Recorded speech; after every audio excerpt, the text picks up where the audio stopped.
Karena kita bisa melihat kegiatan-kegiatan ibadah di negara-negara lain. Sehingga Saudi Arabia, Maroko, Cina, India, Pakistan, kita bisa melihat di tempat ini. Dulu itu tidak bisa. Sehingga seakan-akan peristiwa mudah sekali kita dapatkan informasi. Sehingga nanti ketika belajar agama itu seakan-akan tidak dibatasi oleh negara. Jadi kalau orang langsung mau menciplak, langsung ketika ada dia lihat langsung dia mau ikuti, itu nanti ketika dia membuka YouTube misalnya dari ajaran mazhab yang ada di India, yang ada di Maroko, yang ada di ini, itu kan berbeda. Sama dengan Turki. Turki itu menggunakan mazhab Abu Hanifah. Jadi itu mengakhirkan sholat subuh. Makanya nanti dia sholat subuh di akhir.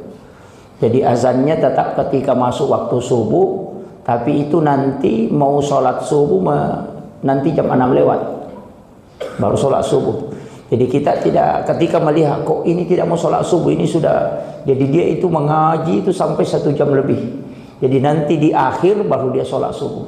Nanti kalau ada pakai pendapat itu, pendapatnya Abu Hanifah, siapa tahu nanti ada aliran masuk ke Sorong ini, kemudian pakai pendapatnya Abu Hanifah, nanti kita pulang dari sholat subuh baru dia sholat subuh, berarti itu mazhabnya Abu Hanifah. Jadi itu seperti itu. Jadi memang kita harus paham betul bahwa memang ternyata di dalam agama ini ada beberapa kajian-kajian agama. Jadi ulama kita itu kadang mengambil pendapat ini, mengambil pendapat ini. Jadi tidak usah permasalahkan. Sekali lagi saya selalu mengatakan, yang penting yang kita lakukan adalah punya dalil. Itu kuncinya, Pak. Kalau kita sudah lakukan dan ada ulama yang melakukan, kita kan kuncinya begitu. Ikut ke ulama. Ulama itu kan mengkaji agama melalui hadis Nabi. Cuma kita ini kan tidak punya kapasitas untuk mentafsirkan agama. Karena tidak sembarang orang yang bisa mentafsirkan agama. Tidak sembarang orang yang harus pintar membaca hadis. Artinya untuk baca hadis itu semua orang bisa, tapi memahami hadis itu, Pak, tidak mudah. Tidak mudah. Ketika ada hadis Nabi mengatakan, coba kita lihat, kalau sholat Jumat saja, orang yang orang ketika hujan deras itu tidak wajib sholat Jumat. Itu di masa Nabi. Apakah itu bisa berlaku sekarang? Bisa. Tapi lihat keadaannya. Kan begitu. Kalau sekarang Pak hujan deras, kita punya payung, kita punya mobil. Kemudian masjid kita itu tertutup atapnya, tidak ada yang bocor. Di masa Nabi atapnya itu adalah, bahkan ada masjid tidak ada atapnya. Atapnya itu dari pelapa daun kurma. Sehingga kalau hujan, kemudian tidak ada lantainya, tidak ada ampla, apalagi keramik, tidak ada. Sehingga itu langsung pasir. Kalau hujan deras, atap tidak bisa menghalangi air masuk, kemudian pasir. Kalau orang sholat maka akan tenggelam hidungnya, kan begitu. Makanya ketika hujan deras kan tidak bisa dibendung air untuk masuk ke masjid, karena masjidnya itu langsung masuk air. Tidak ada ablak, tidak ada keramik. Sekarang kalau hujan deras itu hadis mau dipakai, tidak wajib sholat Jumat, tahu itu. Kenapa? Karena keadaannya kan beda. Makanya kalian membaca hadis itu sama dengan hadis mengatakan, janganlah engkau buang air kecil atau buang air besar, atau kita mengatakan janganlah buang hajat menghadap dan membelakangi Ka'bah, tapi menghadaplah engkau ke barat dan ke timur atau ke timur. Itu kan keliru sekali, Pak. Jadi kita dilarang buang air kecil, buang air besar menghadap ke Baitullah atau membelakangi. Kita disuruh menghadap ke barat atau ke timur. Napas itu kan jadi masalah. Kalau hadis itu dibaca, itu kan teksnya. Kalau hadis itu dibaca di Indonesia kan bermasalah kalau orang tidak tahu. Padahal hadis itu disampaikan oleh Nabi di Madinah. Nah, Madinah itu sebelah utaranya Mekah. Kan begitu. Jadi makanya karena dia di sebelah utara disuruh menghadap ke barat atau ke timur, karena Ka'bahnya ada di selatan, kan begitu. Karena posisi Nabi menyebut hadis itu adalah posisinya di sebelah utara kota Mekah. Jadi hadis itu teksnya itu harus dilihat juga keadaannya. Makanya ada ulama yang melihat konteks, ada ulama yang melihat teks. Yang namanya kiasat tekstual dan kontekstual. Nah, istilahnya melihat dulu keadaannya. Sama dengan mengatakan Nabi makan dengan 3 jari. Iya, karena yang dimakan Nabi kurma. Coba bubur. Begitu. Ini yang nanti tafsirkan seperti itu. Jadi mau tidak mau ulama akan berpikir melihat hadis-hadis yang ada. Begitu. Makanya saya lihat di tempat wudhu itu ada ditempel bahwa Nabi itu berwudhu itu dengan satu mud. Bahkan mandi itu satu sok. Kemudian Nabi mandi itu dengan 4 kali genggaman ini. Jadi memang pas Pak, karena memang di tempatnya Nabi tidak ada air. Makanya orang Arab itu sering bertayamum kalau mau sholat, karena sangat sedikit air. Coba kalau kita mandi junub, makanya itu kan hadis dari Aisyah mengatakan bahwa kami mandi bersama Rasulullah, mandi junub lagi itu cuma 4 timbang dia gunakan berdua. Coba suruh orang Sorong Pak mandi dengan 4 begini saja, itu biar kepalanya tidak basah semua itu. Itu makanya kenapa? Karena memang susah air. Itu jadi berwudu itu biar 1 gelas itu bisa. Zaman dulu itu 1 gelas itu sudah bisa. Kalau 1 timba itu sudah bisa. Jadi tinggal ambil, masukkan ke telapak tangan, ya ambil wajibnya saja.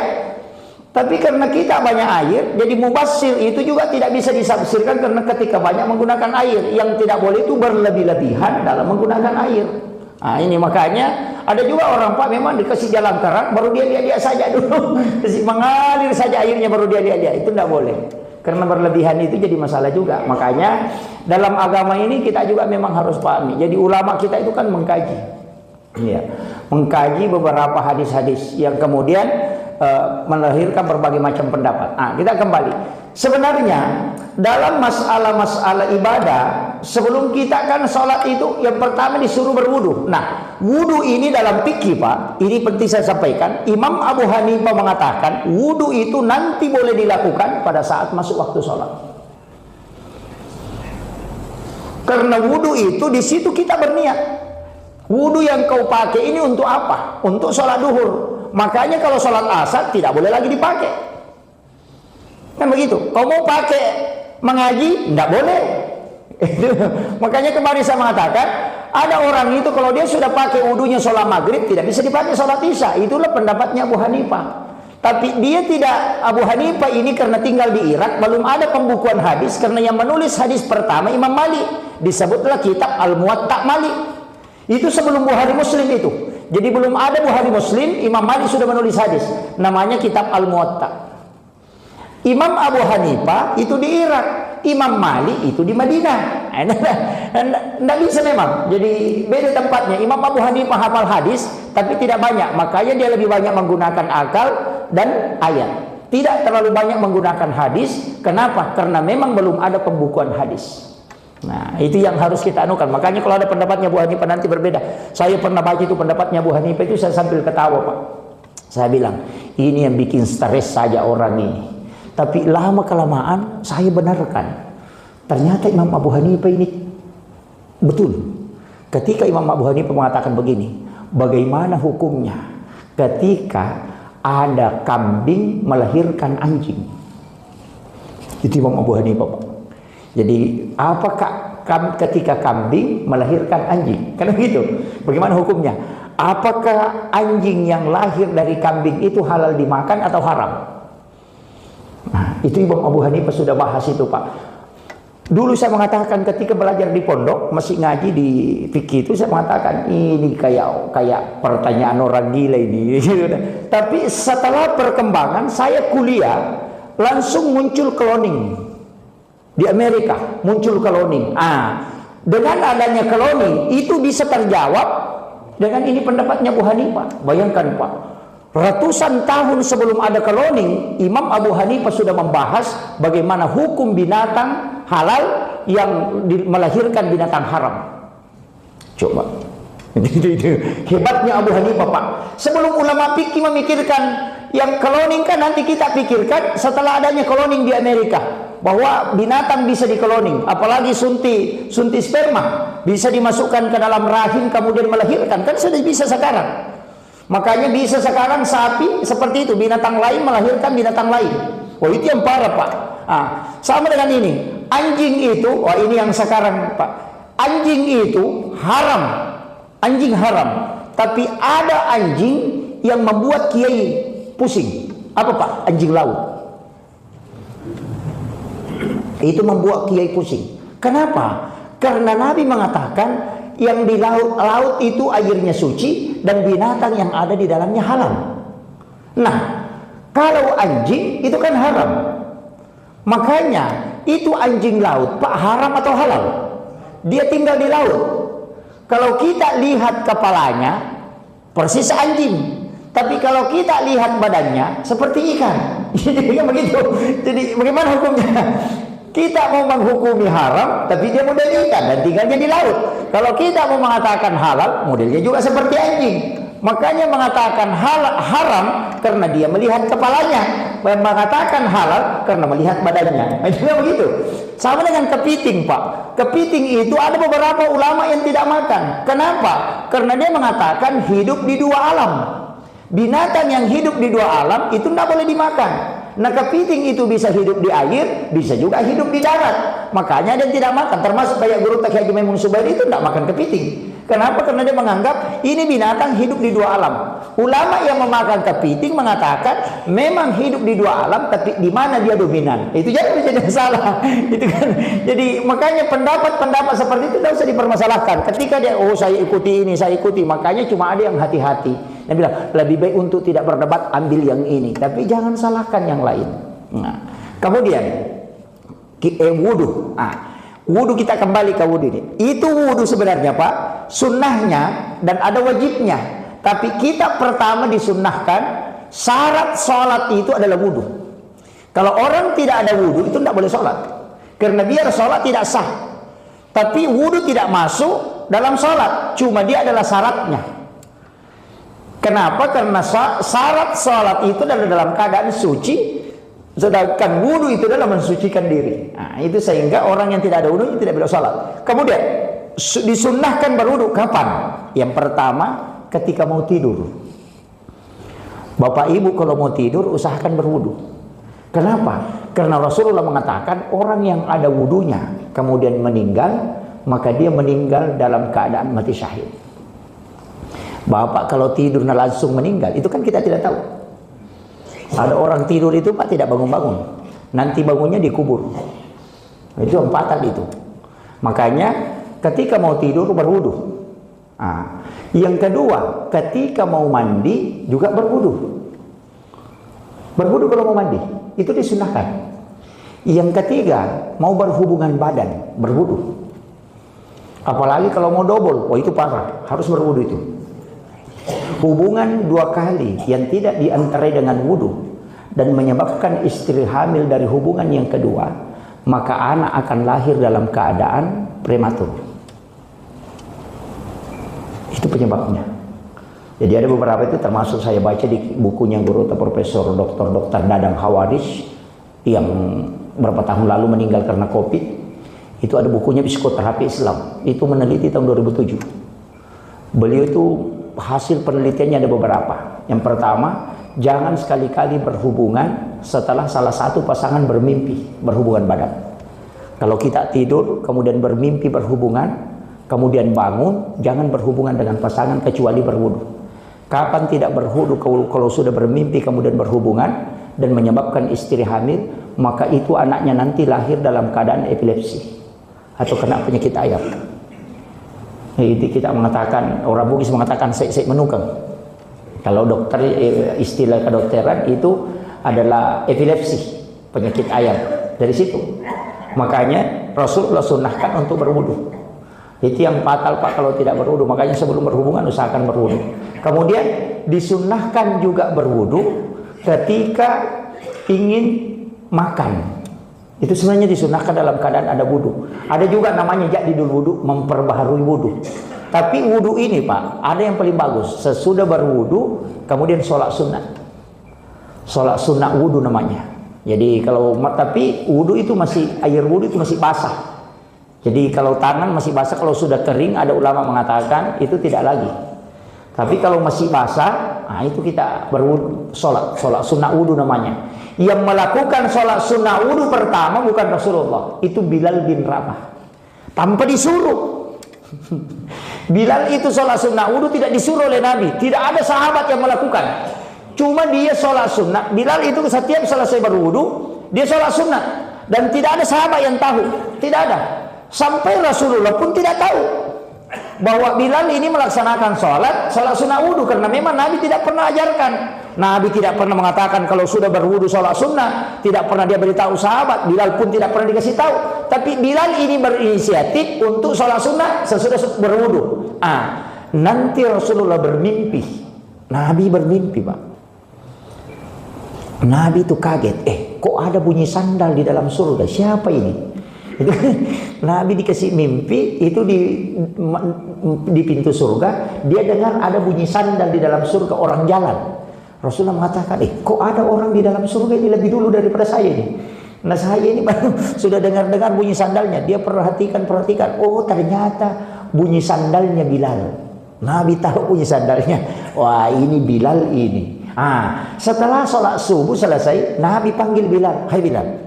Dia tanya, Bilal, apa yang kau amalkan sehingga kau lebih dulu masuk surga?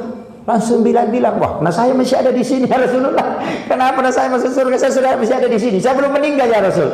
Rasul mengatakan, tidak. Tadi malam saya bermimpi, saya mendengarkan bunyi sandalmu di dalam surga. Apa yang kau lakukan? Pasti ada amalanmu tidak sama dengan sahabat yang lain sehingga kau istimewa. Bisa ada di bunyi sandalmu di dalam surga. Cepat kau masuk surga. Bilal mengatakan, tidak ada ya Rasulullah. Nabi mengatakan, pasti ada. Coba cari-cari dulu. Bilal mengatakan, cuma ada satu ya Rasulullah yang orang-orang tidak lakukan, tapi saya lakukan. Nabi mengatakan apa? Dia mengatakan, setiap saya selesai berwudu ya Rasulullah, saya sholat sunnah 2 rakaat. Langsung Nabi mengatakan, wah, itu yang menyebabkan kau cepat masuk surga. Itu. Makanya Bapak Ibu sekalian, kalau mau masuk surga cepat, amalkan itu. Syaratnya cuma 2. Jangan pernah batal wudu. Kalau batal wudu langsung berwudu, selesai berwudu langsung sholat sunnah wudu. Sebentar menjual, batal wudu tinggalkan. Pergi berwudu baru sholat sunnah, baru kembali lagi menjual. Nah, itu pekerjaan yang susah, Pak. Kalau Bapak bisa amalkan itu, insya Allah cepat masuk surga. Jadi Bilal itu selalu terjaga wudunya. Jadi dia itu tidak, kalau batal wudunya tidak lama itu pergi lagi berwudu. Nah ini, kalau Bapak bisa lakukan insya Allah. Tapi kayaknya susah ya, kalau penjual emas ada orang tawar-tawar emas nah batal wudu, tinggalkan, kasih tahu Bilal, saya mau pergi dulu berwudu di situ mau kau. Oh, ini agak berat ini. Nah, itu pekerjaan yang agak berat. Tapi ketika kita mampu lakukan, insya Allah itu bisa cepat. Karena Tuhannya Bilal itu juga Tuhan kita. Itu penting. Makanya usahakan kalau mampu jaga wudu saja. Ada ulama kita itu Gus Bahauddin Nur Salim, salah satu ulama yang memiliki kekuatan hafalan Quran luar biasa. Dan saya mendapat informasi dari salah seorang teman beliau bahwa beliau itu diberi karamah oleh Allah, itu bisa men-scan sebenarnya itu karamahnya beliau. Dikasih Al-Quran tulisan tangan untuk disuruh periksa, dia tidak ambil, dia cuma suruh simpan di depannya, di sampingnya. Kemudian dia meletakkan tangannya di atas Al-Quran itu. Setelah dia meletakkan tangan, dia tahu kalau tulisan Al-Quran itu ada yang salah di 3 tempat. Dan langsung dia buka. Jadi dia hanya meletakkan tangan, dia tahu kalau ada tulisan salah. Itu tidak sembarang. Itu karamahnya para ulama. Itu jadi kalau kita sudah baca yang benar masih salah. Kalau beliau itu belum baca sudah tahu kalau ini ada salah. Itu kalau karamah, dikasih karamah ulama-ulama seperti itu yang terjaga. Beliau itu sangat menjaga wudu. Itu salah satu amalan beliau. Kemudian perintah wudu ini, ya ayyuhalladzina amanu idza kuntum ila shalah faghsilu wujuhakum wa aydiyakum ilal marafiqi wamsahu birusikum. Ada yang membaca wa arjulakum ilal ka'baini, ada yang membaca wa arjulikum ilal ka'baini. Nanti itu kan beda, Pak. Ya, idza kuntum ila shalah, jika engkau berdiri ingin melaksanakan salat, faghsilu wujuhakum, maka basuhlah muka. Cuci, istilahnya kita mencuci muka. Itu tidak menyampaikan mencuci tangan, tidak menyampaikan kumur-kumur, tidak menyampaikan untuk memasukkan air ke dalam hidung. Karena mencuci kedua telapak tangan, berkumur-kumur, memasukkan air ke hidung itu semua sunnah. Makanya ayat itu langsung menyebut wajibnya. Jadi kalau ada orang berwudu, Pak, langsung cuci muka, tidak cuci tangan, tidak usah ditegur. Karena dia langsung ambil wajibnya, tidak ambil sunnahnya. Ini yang harus ditahu. Jadi kalau siapa tahu ada orang sedikit akhirnya langsung basuh muka, maka kasih salah-salah berarti nama jin nih, manakala langsung maju mata. Tidak, kita yang tidak paham. Nah, itu cuma disunnahkan ketika sudah tidur mencuci tangan. Kalau sudah tidur, saya pernah tanya guru tak, kenapa itu kita mencuci tangan kalau sudah tidur? Nah kan tidak ada jadi kerja. Kalau tidur, kenapa dicuci tangan? Mestinya tidak usah. Dia bilang enggak. Kalau kau tidur itu tanganmu kau tidak tahu di mana dia bermalam. Nah itu makanya disuruh cuci, karena kadang dia bermalam di mana itu, pokoknya kemana dia pergi itu kalau malam kau tidak tahu, makanya cuci dulu baru berwudu. Dikhawatirkan ada najis, karena najis itu ketika ada di badan bersihkan dulu baru berwudu. Makanya orang yang sudah berwudu kena najis itu tidak batal wudunya. Kadang-kala kita Pak, kalau sudah berwudu baru injak tai ayam, berwudu lagi. Tidak usah berwudu, nah tidak batal wudu. Cuma tidak boleh sholat karena ada najis. Makanya bersihkan najisnya baru pergi sholat. Kan begitu. Ini kan karena kita sudah berwudu, injak tai ayam, berwudu lagi. Padahal tidak. Karena menginjak tai ayam tidak membatalkan wudu. Cuma tidak boleh sholat karena bernajis. Nah itu. Makanya cuci saja najis itu, baru tidak usah diulang wudu. Itu kuncinya Pak. Orang tua dulu itu kalau begitu karena tidak paham, tidak paham fikih. Makanya kalau injak tai ayam, batal wudu, pergi berwudu, padahal tidak. Cuma disuruh bersihkan itu. Itu beda. Karena najis itu kalau ada di tangan, bersihkan dulu baru wudu. Jangan mengatakan nanti sampai ke situ baru dibersihkan. Tidak bisa. Itu kuncinya. Nah, makanya ini tadi mencuci tangan diambil 3 kali, kumur-kumur 3 kali, memasukkan air ke hidung. Itu semua sunnah. Tapi ada satu pendapat, Imam Malik memasukkan air ke hidung itu wajib, bukan sunnah. Makanya nanti kalau ada menemukan pendapat mengatakan memasukkan air ke hidung, itu kan memasukkan air, ada yang kasih begini, ada juga membasahi tangannya begini, ini bawah, kayak kami tepat itu. Ya kalau mau memasukkan air kode itu tabolo kang ini menih. Ya, kalau perlu ya bersihkan saja. Kemudian membasuh muka. Ini muka wajahon, ini wajahon mulai dari sini, kuping kiri kanan, kemudian di bagian bawah ini, kemudian yang ditumbuhi rambut secara normal. Nah itu, karena ada orang juga botak Pak, jadi kalau lewat kosong ke belakang ya cukup ini. Imam Syafi'i mengatakan dari kanan ke kiri, ada yang mengatakan dari atas ke bawah, ada yang mengatakan pokoknya kita ini saja mau putar kiri kanan, yang penting membasuh muka. Mengatakan awali dari yang kanan, sunnah. Nah itu 1 kali itu wajib Pak, 3 kali itu sunnah. Tapi kalau 1 kali tidak basah semua, berarti yang kedua wajib. Kan begitu. Kalau sudah 1 kali basah semua, berarti itu yang sudah sah. Tapi kalau 1 kali tidak basah semua, ambil keduanya. Keduanya menjadi wajib. Kenapa 3 kali? Untuk lebih afdalnya. Sunnahnya juga. Makanya membasuh muka, mengalirkan air. Kemudian pada seluruh wa aydiyakum ilal marafiqi, kita kasih sampai dulu. Wa aydiyakum ilal marafiqi, kedua tanganmu sampai siku. Ada orang berwudu Pak, sikunya dulu diangkat begini. Kasih dalam kerang baru begini. Dari siku ke tangan, padahal kalau dalam ayat itu wa aydiyakum ilal marafiqi, dari tanganmu ke siku, maka ambil air kemudian begini. Dan begitu. Tapi salah ke orang kalau dia kasih begini, itu tidak. Imam Malik mengatakan Imam Abu Hanifah mengatakan pokoknya dari sini ke sini, dari sini ke sini, yang penting dari sini ke sini atau ke sini sama saja. Itu. Nah, cuma dia mengatakan ayat itu mengatakan wa idiyakum dari tangan sampai ke siku. Nah, itu sehingga siku ini ada yang mengatakan kalau tidak basah sikunya di belakang, ada ulama mengatakan sah. Ada yang mengatakan tidak. Imam Syafi'i mengatakan kalau tidak basah sikunya semua maka tidak sah. Ada yang mengatakan yang penting basah di depan. Alasannya kenapa? Ini yang penting kita tahu. Alasannya kenapa? Kalau saya mengatakan begini Pak, saya makan ikan mulai ekornya sampai kepalanya. Apakah kepalanya saya makan atau tidak? Coba. Kalau saya mengatakan saya makan ikan mulai ekornya sampai kepalanya, apakah saya makan kepalanya atau tidak? Hah? Yang mengatakan makan kepalanya juga berarti harus masuk semua siku. Yang mengatakan tidak, sisa di kepalanya berarti walaupun ada tersisa di siku itu tetap sah. Itu caranya memahami ayatnya itu. Ini kita selesaikan dulu Pak ya. Wa idiyakum ilal wamsahu birusikum, mengusap kepala. Mengusap kepala juga lagi masalah. Imam Syafi'i mengatakan yang penting basah 3 lembar. Imam Abu Hanifah mengatakan harus diusap kepala semua sampai ke telinga. Ambil telinga, karena telinga ini Pak diperdebatkan ulama. Ini telinga masuk kepala atau masuk muka?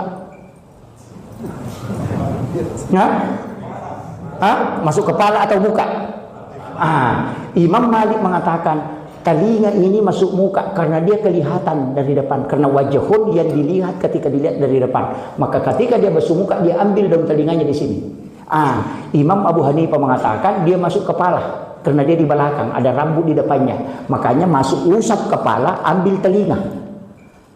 Coba bedanya. Imam Syafi'i mengatakan dia bukan muka juga, bukan kepala, dia telinga. Itu makanya kalau sudah kepala, ambilkan telinganya. Itu sehingga terpisah. Makanya ada orang berwudu itu dia usap kepalanya, ambil telinganya. Ada juga berwudu dia basuh mukanya begini, nanti ketika kepalanya dia kasih begini. Ada juga yang memang ambilkan telinganya, tidak usah diperdebatkan. Imam Syafi'i bilang itu telinga bukan kepala, bukan juga muka. Ada mengatakan itu telinga masuk muka, ada mengatakan itu telinga masuk kepala. Yang berdebat semua itu, Pak. Tidak bisa selesai itu kalau kau tidak tahu. Makanya yang paling bagus mengambil kepala, itu yang paling kuat hadisnya. Kepala, kemudian kembali mengambil telinga, dan itu cuma satu kali.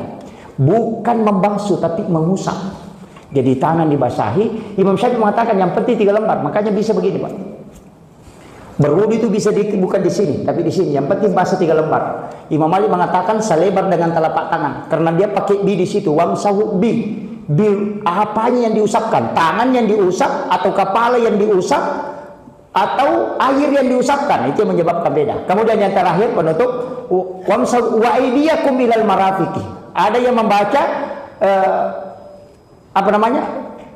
istilahnya begini, wamsahu birusikum wa arjulikum. Wa arjulikum, ada yang baca wa arjulakum. Kalau wa arjulikum ilal ka'bah ini berarti kaki tidak dicuci, cuma diusap juga.